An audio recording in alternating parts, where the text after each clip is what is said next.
2024년 대림절이 시작되었습니다. 앞에서도 말씀드렸던 것처럼 저희들이 12월 1일 또 첫째 주일날 또 대림절 첫째 주간이 시작되어서 여러 가지 의미로 또 12월을 보낼 수 있게 된 것 같습니다. 오늘 제목을 나에게도 오셨을까? 이런 제목을 좀 정해봤습니다. 왜냐하면 예수님을 기다린다, 대림 이런 이제 이름을 갖고 있잖아요. 예수님이 이 땅에 오셨는데 또 기다리는 건 물론 다시 오시는 예수님을 기다리지만 이미 오신 예수님이 정말로 나에게도 오셨을까 하는 질문을 좀 던져보는 시간이 되었으면 좋겠습니다. 교회를 또 처음 나오시는 분들이 좀 계셔서 대림절에 대해서 좀 소개를 하면 기독교에서 크리스마스 성탄절 전에 4주간 예수님의 성탄, 이미 오신 예수님과 또 다시 오실 예수님을 기리는 그 교회력을, 이 절기를 대림절이라고 합니다. 대림시기라고도 표현하기도 하고요, 대강절이라고도 하는 교회도 있습니다. 그리고 강림절이라고도 표기도 합니다. 이 대림절, 어드벤트라는 말의 어원은 라틴어에서 어드벤투스라는 말에서 왔는데요, 이 말 뜻 자체가 온다, 오다 이런 뜻을 갖고 있습니다. 그리고 이제 교회력이라는 것은 뭐냐면 세상에 달력이 있듯이 교회 안에도 달력이 있습니다. 교회의 달력에서 이 대림절은 첫 주간을 시작하는 것으로 우리가 여기고 있습니다. 그래서 이 한 해 시작을 알린다 하는 뜻도 있습니다. 그러니까 교회에서 한 해 시작은 대림절과 함께 시작이 됩니다. 그리고 성공회나 다른 여러 가지 교단에서 이 대림절은 성탄절로부터 한 4주 전 첫 일요일, 그러니까 보통은 12월 27일과 12월 3일 사이에 시작되고요, 그리고 12월 24일 날 크리스마스 이브까지 이렇게 진행이 됩니다. 이것을 대림절이라고 하고, 대림절에 이 어드벤트 리스트라고 하는데요, 여기 보면 초를 이렇게 켜놓잖아요. 그래서 각 초가 갖고 있는 의미가 있고, 앞에 있는 이렇게 이 소나무 같은 잎들을 이렇게 장식하는 것은 영원성을 좀 상징하기도 합니다. 그렇게 있고, 이 대림절의 색깔은 보라색입니다. 교회 안에 이런 여러 가지 상징들이 있는데요, 이 하나하나가 그런 의미를 갖고 있다는 것을 기억해 주시면 좋겠습니다. 누가복음에 보면 이제 수태고지라고 해서 천사가 마리아에게 가서 이제 성령으로 인해서 잉태해서 아기를 낳을 것인데 라는 그런 아주 기쁜 소식을 전해줍니다. 물론 그 소식을 처음 받았던 마리아는 굉장히 충격과 놀라움이 있었지만 오래전부터 예정되었던 준비되었던 그 예수님의 탄생, 메시아의 탄생에 대한 이야기를 듣게 됩니다. 혹시 이 그림은 보신 분들이 계실지 모르겠지만 미켈란젤로가 그린 수태고지라는 유명한 그림입니다. 가브리엘 천사가 와서 이렇게 손을 이렇게 손가락을 들고 표시가 이제 신이 너에게 임할 것이다 이런 표지를 갖고 있고요, 이쪽에 이제 마리아가 그 소식을 이렇게 듣고 있는 장면입니다. 이런 이제 수태고지의 그 주제로서 그림들은 참 많이 그려져 있습니다. 자, 그리고 난 다음에 아기를 낳게 되었을 때 마리아와 요셉이 이제 구유의 아기를 낳죠. 이 목자들이 이야기를 먼저 천사들을 통해서 듣고 그 천사들이 이야기를 해주니까 모든 사람들이 깜짝 놀랐습니다. 이에 대한 그림도 어마어마하게 많습니다. 보면 이렇게 천사가 이렇게 위에서 내려와 있고 옆에서 주위의 목자들과 함께 사람들이 예수님의 탄생을 또 축복하고 있는 장면들을 보겠습니다. 자, 그래서 이 마리아를 통해서 아이가 태어나고 또 그 메시아가 태어났다는 이야기들이 우리는 성경에서 잘 알고 있습니다. 그런데 오늘 우리가 읽은 요한복음은요, 이런 거 하나도 이야기 안 합니다. 아주 단도직입적으로 이분이 누구시냐, 태어났을 때 천사가 막 오고 그 다음에 구유에 누이고 이러면 이제 막 너무 드라마틱하니까 그 상황 때문에 진짜 본질을 놓칠 수 있거든요. 요한은 앞에 거 다 걷어내고 바로 이 예수님이 누구냐, 걸 우리에게 알려주고 있습니다. 그래서 오늘 말씀을 요한복음으로 잡을 때도 저도 거기에 좀 집중을 하려고 했는데요. 첫 번째 우리가 성탄에서 기억해야 될 것은 뭐냐 하면 이분이 말씀으로 우리에게 오셨다는 것을 기억하자는 겁니다. 보세요. 태초에 말씀이 계셨습니다. 그 말씀은 하나님과 함께 계셨는데 그 말씀이 곧 하나님이셨습니다. 굉장히 독특한 문장이잖아요. 그렇죠? 말씀이 하나님이다. 조금 뒤에 제가 설명을 하겠습니다. 그분이 세상에 창조되기 전에도 계셨는데 모든 것이 그분을 통하여 지음을 받았습니다. 그분이 바로 우리 예수십니다. 이렇게 이야기를 하고 있습니다. 이게 도대체 무슨 이야기인가? 예수를 만나다 신이 인간을 찾아온 종교를 본 적이 있는가라는 책에 팀 켈러 목사님은 이런 이야기를 서두에서 합니다. 프랑스의 철학자, 이 부분은 내무부 장관도 했던 분인데요. 릭펠이라는 분이 오늘 이 태초에 하나님의 말씀이 계셨다, 그분이 우리에게 임하셨다는 이 머릿말이, 요한복음의 머릿말이 인류 사상사의 한 큰 전환점이 되었다, 이렇게 정의를 합니다. 고대 그리스인들은 우주에는 이성적이고 도덕적인 질서가 있다. 그래서 이 자연의 질서를 로고스라고 불렀는데, 사람이 인생의 의미 그리고 인생의 목적을 가지고 어떻게 잘 살 수 있는가 하면 이 로고스대로 이 질서에 순응하는 삶을 살면 좋은 인생을 살게 된다, 이렇게 그리스 사람들은 믿었어요. 그런데 요한은요 깜짝 놀랄 선언을 합니다. 너희 그리스인들이 말하던 그 인생의 의미, 인생의 철학, 모든 것이 추상적인 이성에 있는 것이 아니라 바로 한 사람, 예수님에게 있다, 이 선언을 한 거예요. 그래서 이게 이 인류 사상사의 큰 전환점이 되었다고 할 정도로 놀라운 선언이에요. 이 글을 읽는 그리스 사람들이 깜짝 놀라는 거죠. 어떻게 로고스가 예수라는 한 인물이냐.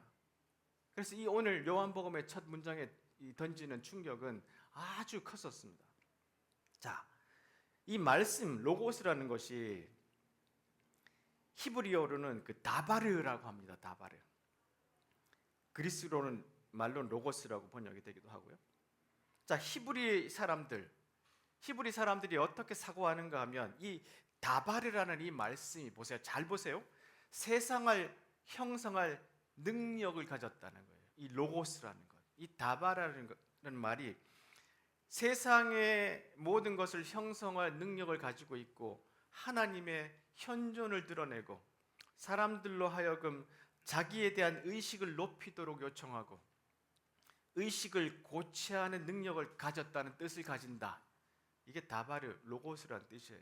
그러니까 이 말씀이라는 것이 단순히 우리가 누가 말한다는 정도가 아니라 하나님의 말씀이라는 것은 뭐냐면 세상을 형성할 능력을 가지고 있다. 빛이 있으라, 그렇죠?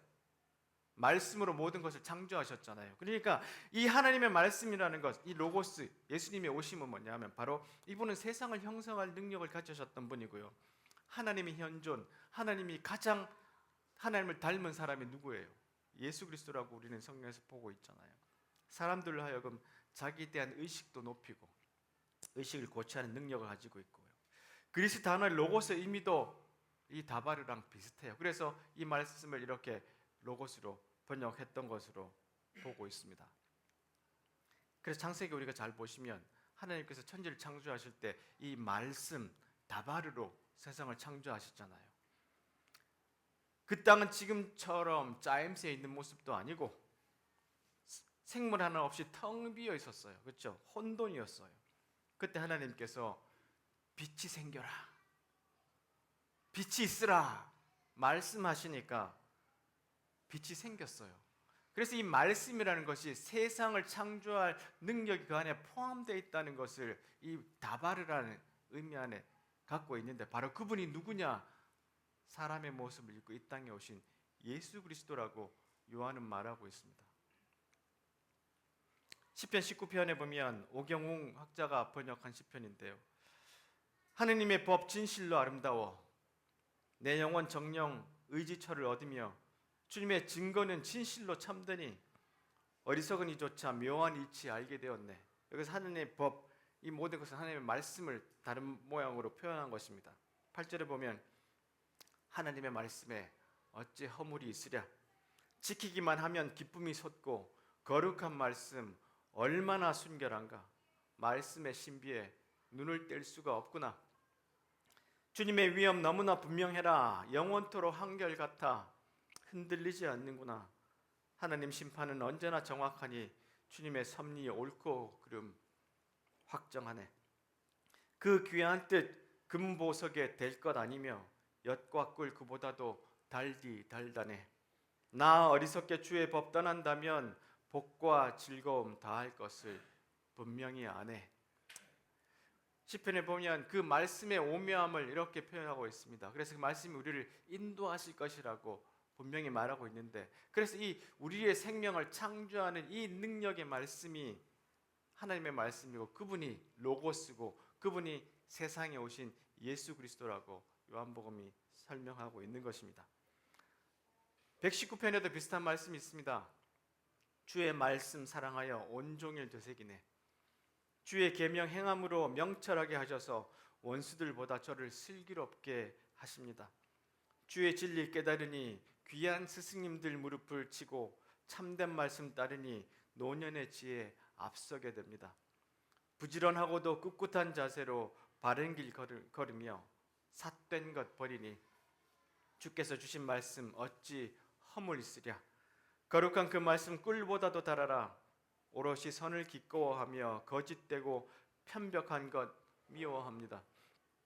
오묘하구나. 주님의 말씀 제 인생길에 등불이 오며 어둠 속에서 빛이 되시니 영원히 안이 있기로 맹세를 하고 생명의 말씀 힘써 지키네.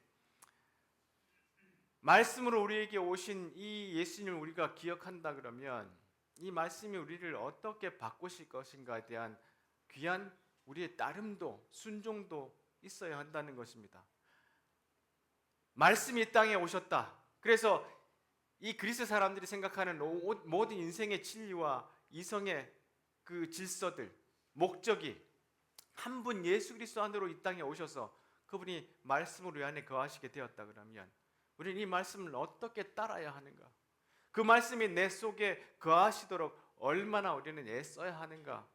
여기에 초점을 맞춰야 합니다.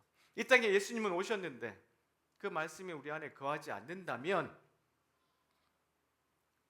우리는 종교 생활하는 겁니다.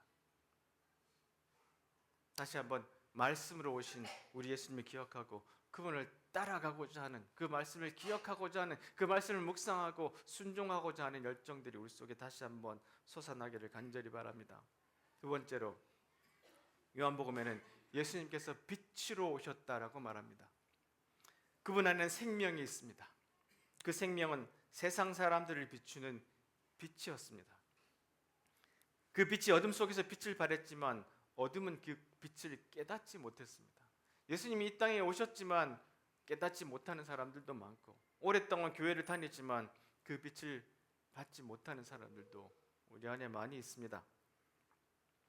그분이 참 빛이었고 이 세상의 모든 사람을 비췄고 참 빛이 되시는 말씀이 세상에 계셨고 세상은 그분을 통하여 지음을 받았는데도 그분을 알지 못했다고 말합니다.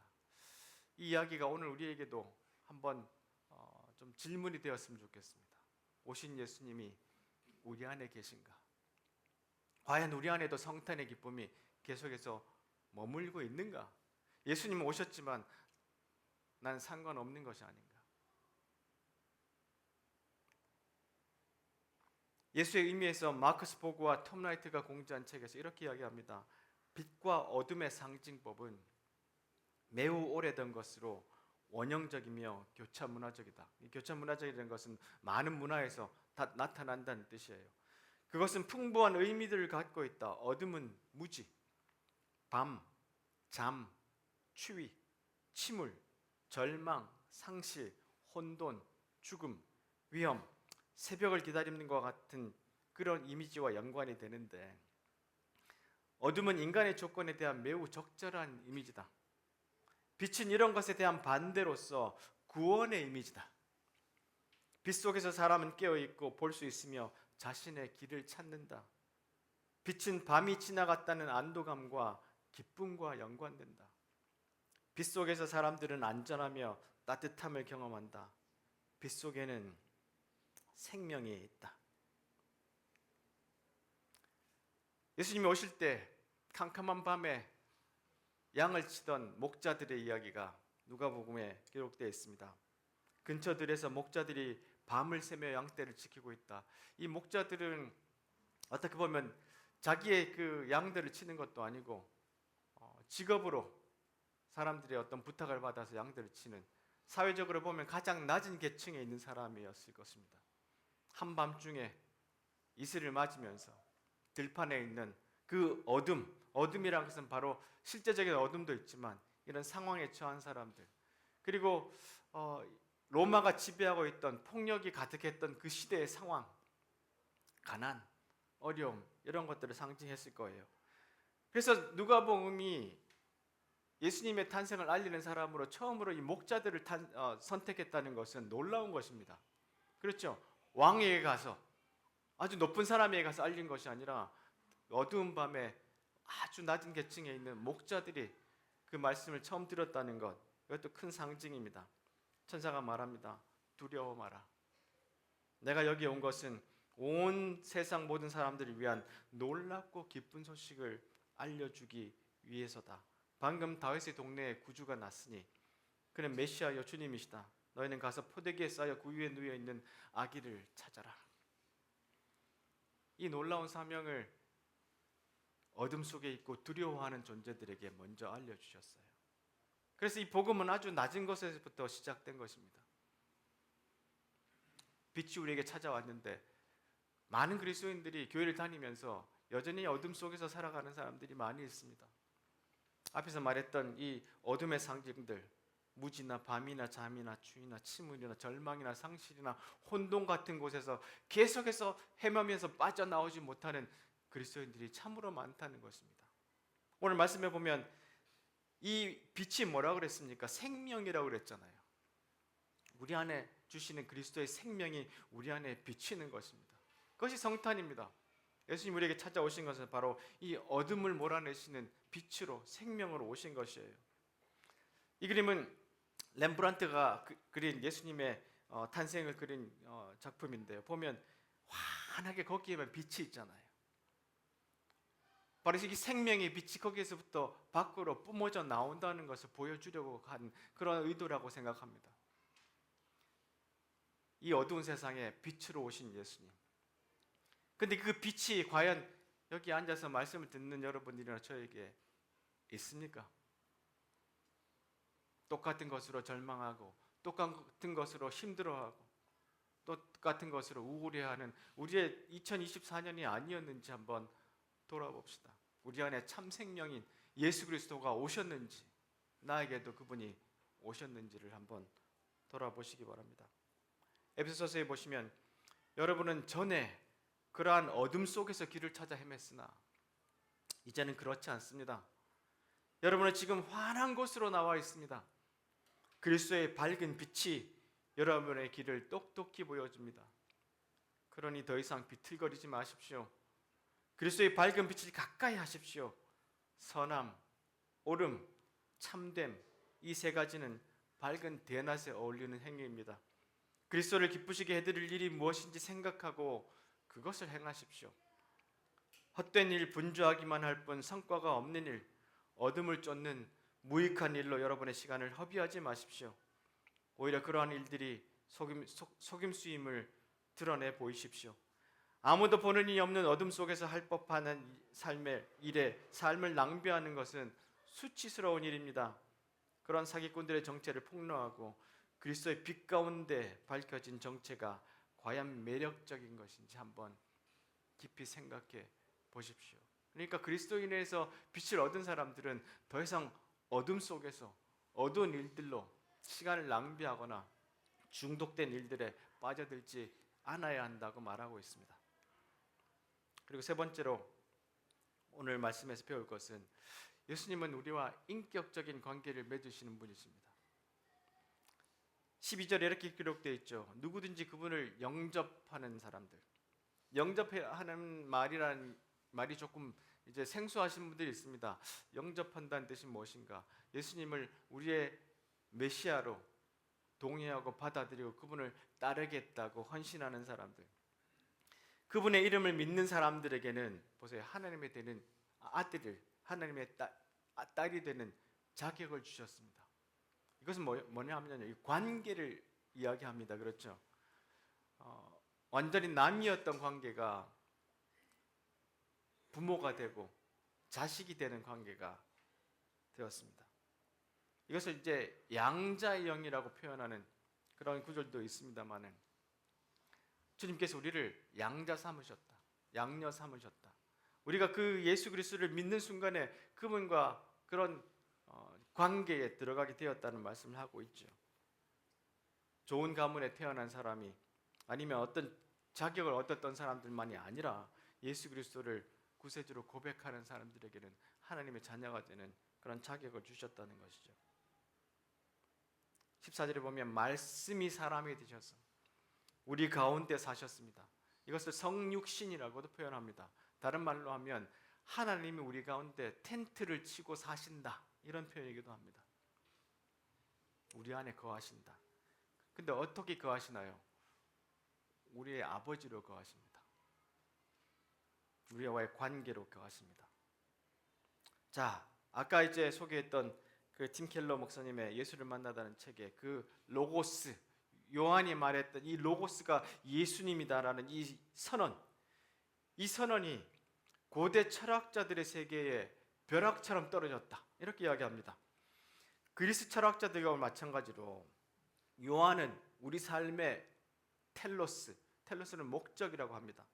인간이 만들어진 이유나 참되고 자유로운 삶을 살기 위해 우리가 인식하고 지켜야 하는 어떤 것, 삶의 목적, 이것이 있다는 것을 긍정하는데, 그는 세계가 단지 맹목적이고 무작위적인 힘의 산물이 아니라고 선언한다. 이 말은 뭐냐면, 보세요, 세상이 그냥 저절로 만들어져 가지고 아무 목적도 없이 그냥 흘러가는 것이고요. 20세기 초반에 있는 허무주의라고 하는 사람들의 이야기는 인생에는 아무 의미가 없어, 우리는 저절로 왔다가 그냥 가는 인생이야, 계속 그렇게 이야기를 했었죠. 근데 요한은 그렇게 말하지 않습니다. 성경 우리에게 그렇게 말하지 않아요. 세계의 역사는 소음과 걱정으로 가득 차 있지만 아무것도 의미하지 않는 바보가 들려준 이야기가 아니란 것이다.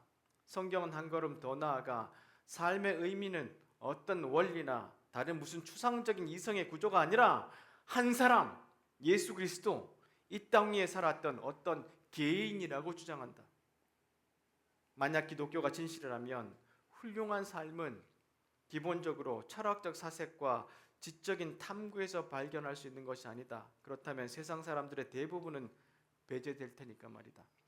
오히려 그건 사는 장소와 배경을 불문하고 누구든 다 누릴 수 있는 관계 안에서 만나는 사람에게 발견되는 것이다.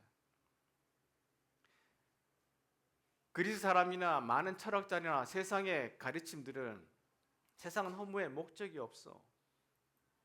그래서 그걸 찾아내려면 우리 스스로가 무엇을 발견해야 돼, 찾아내야 돼 라고 이성적인 어떤 것, 추상적인 것에 초점을 맞추지만 우리 성경은 어떻게 말합니까? 그 말씀이 육신을 입어 우리 가운데 거하셨고, 우리가 삶의 목적, 훌륭한 삶을 살기 위해서는 이분과 어떤 관계를 맺고 사느냐에 따라서 그것에 결정된다고 말하고 있습니다.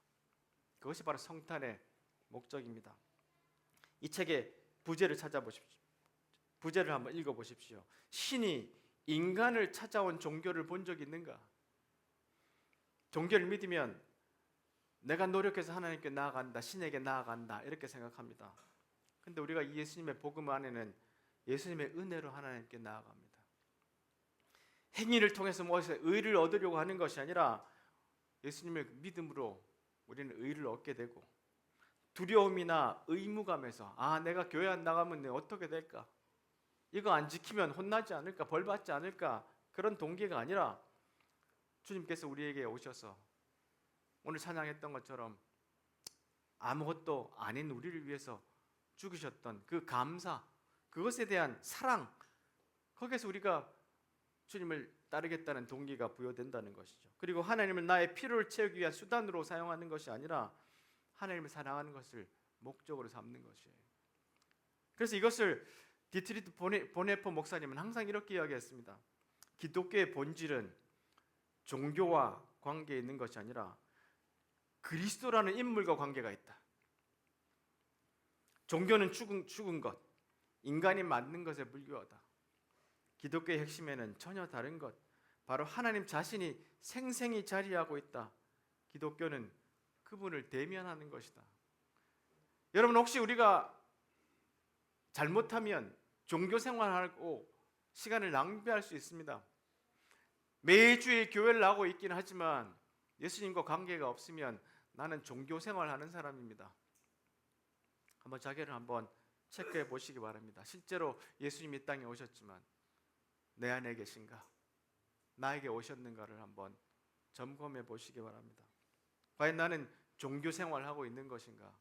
아니면 주님과의 관계 안에 있는가? 그 주님이 나를 인도하고 계신가? 그 주님 앞에 내가 기쁨으로 순종하고 있는가를 보아야 될 것입니다. 성육신이라는 책에서 윌리엄 윌리몬 이런 이야기를 합니다. 예수를 믿는다는 것은 그저 그의 사상이 좋다고 믿는 것, 그것을 넘어서서 그의 행동으로 인해 인류 역사에 결정적인 변화가 일어났음을 시인하고 그 변화를 이루어낸 삶으로의 초대를 받아들이는 것이기도 하다. 하나님께서는 예수가 한 바로 그 일을 지금도 하고 계시다는 거예요.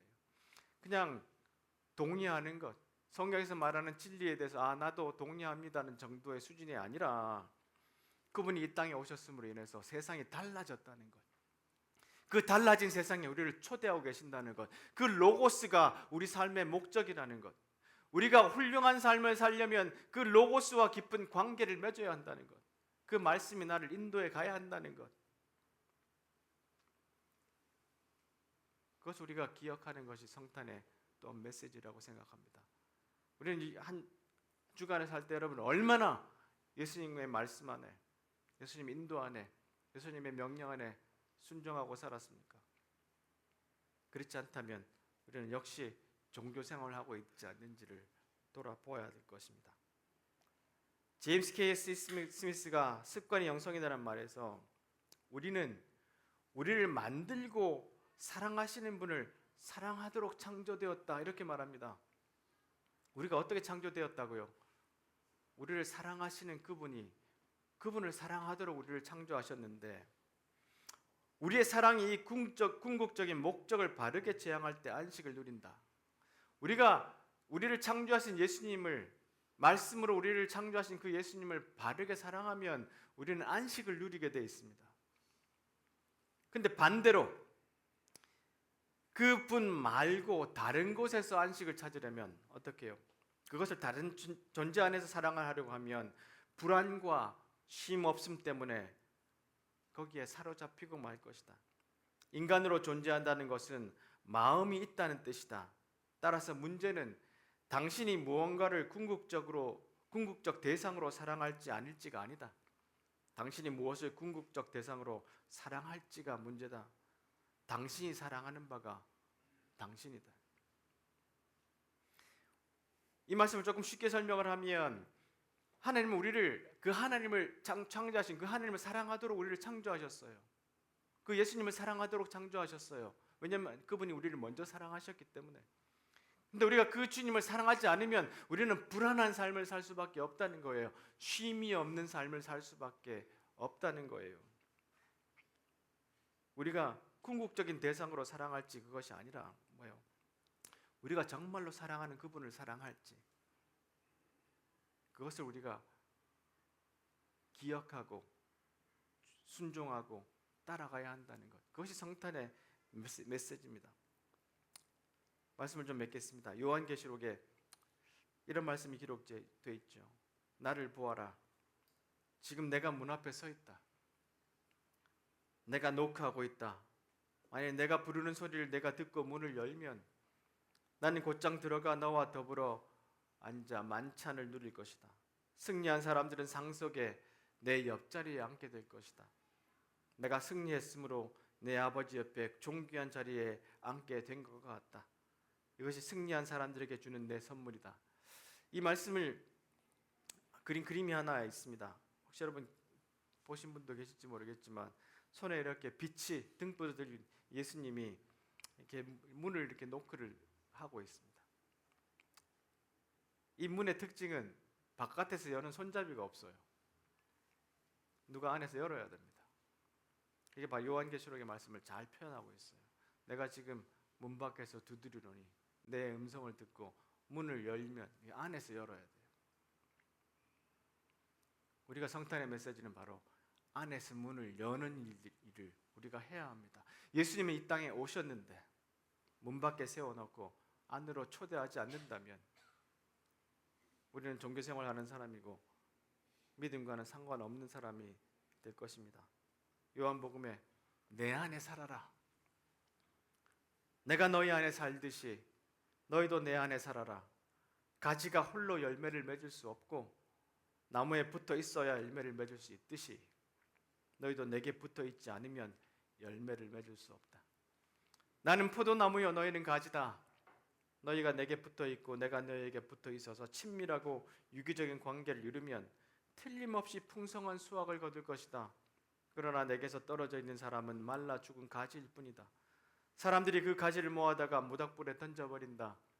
그러나 너희가 내 안에 편히 머물고 내 말이 너희 안에 머물면 너희가 구하는 것은 무엇이든 응답받고 이루어질 것을 확신해도 좋다. 이처럼 너희가 열매를 맺고 내 제자로 성숙해 갈 때 내 아버지께서 자신의 모습을 드러내 보이신다. 기도하겠습니다.